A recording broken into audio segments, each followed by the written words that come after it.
టమాటా పప్పు కావాల్సింది కందిపప్పు,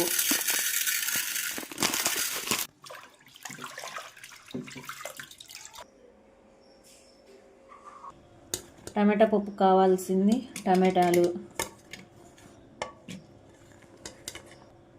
పచ్చిమిరపకాయలు, ఉల్లిపాయలు, పసుపు.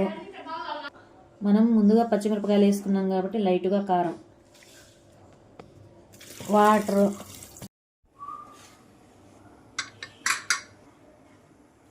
ఇప్పుడు సాల్ట్ వేసుకొని మెత్తగా చేసుకుందాం.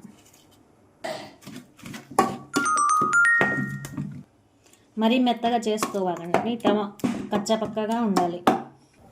ఇప్పుడు పప్పు తాలింపు పెట్టుకుందాం. ఆయిల్, ఉల్లిపాయలు, తాలింపు గింజలు, జీలకర్ర, చిన్నుల్లిపాయలు ఇలా దంచేసుకుందాం.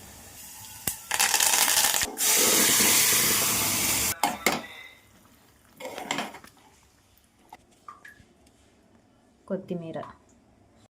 టమాటా పప్పు ఈ పద్ధతిలో ఫాలో అయిపోండి, లొట్టలు వేసుకుని తింటారు. ఇలా ట్రై చేయండి.